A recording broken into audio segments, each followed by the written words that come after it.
ঘটনার বিবরণ এবং এজাহার বর্ণনায় জানা যায়, বিগত ইউনিয়ন পরিষদ নির্বাচনে শরীয়তপুর জেলা জাজিরা থানাধীন বিলাসপুর ইউনিয়নের চেয়ারম্যান পদে কুদ্দুস ব্যাপারী এবং জলিল মাতাব্বর উভয়ই প্রতিদ্বন্দ্বিতা করেছিলেন। তো উক্ত নির্বাচনে কুদ্দুস ব্যাপারী তিনি জয়ী হন এবং জলিল মাতাব্বর তিনি পরাজিত হন।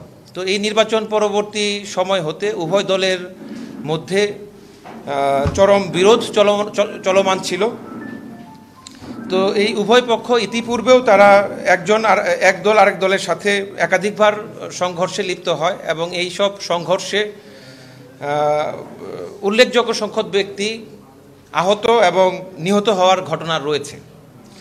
এরই জের ধরে গত 5 এপ্রিল 2025 তারিখে সকাল 07:30 ঘটিকায় প্রথম ঘটনাস্থল শরীয়তপুর জেলা জাজিরা থানাধীন বিলাসপুর ইউনিয়নের কাজিয়ারচর গ্রামের জসিম উদ্দিন ইঞ্জিনিয়ারের বাড়ির সামনে উভয় পক্ষ এলোপাথারিভাবে ককটেল বিস্ফোরণ ঘটিয়ে জনমনে আতঙ্কের সৃষ্টি করে এবং বেশ কয়েকজন আহত হয়।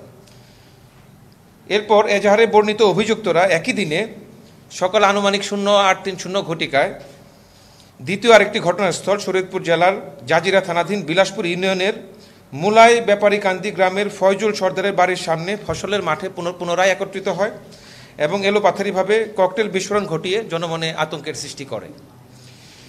এ ঘটনার সংবাদ পেয়ে জাজিরা থানা পুলিশ, র্যাব এবং বাংলাদেশ সেনাবাহিনীর দল সেখানে গমন করে এবং পরিস্থিতি নিয়ন্ত্রণে নিয়ে আসে। সংঘটিত এই ঘটনায় একজনের কবজি বিচ্ছিন্ন হয়েছে এবং আরও প্রায় 15 জন ব্যক্তি আহত হয়েছে বলে আমরা জানতে পারি। এই চাঞ্চল্যকর ঘটনাটি র্যাব 8 বরিশালের নজরে আসা মাত্র নাশকতাকারীদেরকে আইনের আওতায় নিয়ে আসার জন্য আমরা আমাদের ছায়া তদন্ত এবং গোয়েন্দা নজরদারি বৃদ্ধি করি।